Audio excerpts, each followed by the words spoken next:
Jeremiah 9. Oh, that my head were a spring of water, and my eyes a fountain of tears. I would weep day and night for the slain of my people.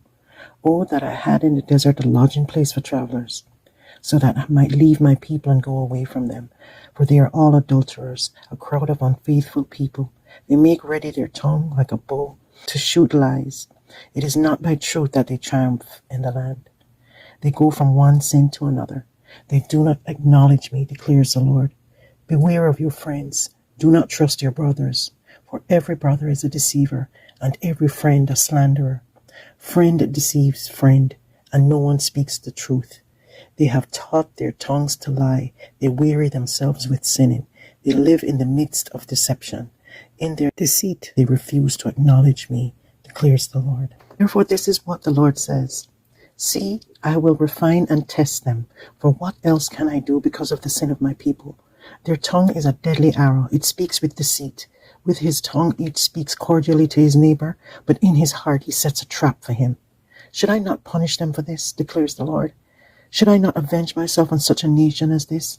I will reap for the mountains and take up a lament concerning the desert pastures. They are desolate and untraveled, and the lowing of cattle is not heard. The birds of the air have fled, and the animals are gone. I will make Jerusalem a heap of ruins, a haunt of jackals, and I will lay waste the towns of Judah so no one can live there.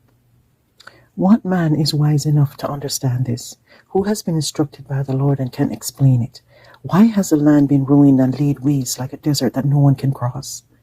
The Lord said, it is because they have forsaken my law, which I set before them. They have not obeyed me or followed my law.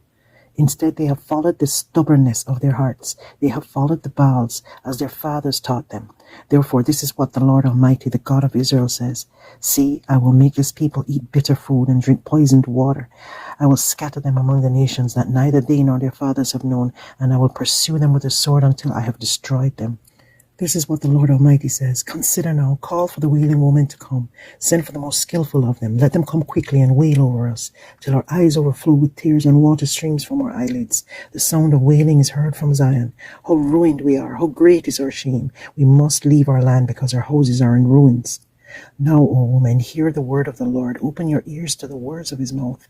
Teach your daughters how to wail. Teach one another and lament. Death has climbed in through our windows and has entered our fortresses. It has cut off the children from the streets and the young men from the public squares.